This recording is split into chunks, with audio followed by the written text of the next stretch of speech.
Lawmakers on Capitol Hill are holding a hearing on the ongoing threat of domestic terrorism in the wake of last month's deadly assault on the U.S. Capitol. Natalie Brand reports. As the fencing and National Guard presence remain in place around the U.S. Capitol, Homeland Security officials say the increased safety measures need to continue for the time being.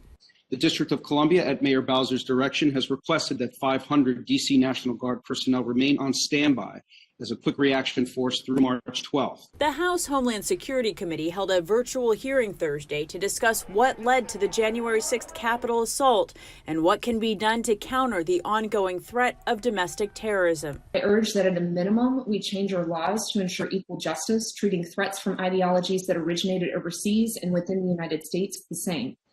A former DHS counterterrorism official is calling for a bipartisan commission to explore how to update laws and policies to address the threat. The head of the Anti-Defamation League called the insurrection the most predictable terror attack in American history, citing a marked increase in threats from white supremacists. That act of domestic terrorism was a watershed moment for the white supremacist movement in this country. For them, the sight of congressmen and women cowering under tables, Confederate flags, and Nazi symbols being paraded through the building was nothing short of a victory. Senators are also calling on the Department of Justice and FBI to release more details about the lead up to the attack. In a bipartisan letter, Senators Dick Durbin and Chuck Grassley ask, what information did you possess about the threats, and what information did you share with federal, state, or local departments and agencies?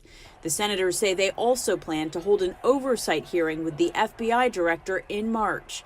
Natalie Brand, CBS News, Washington.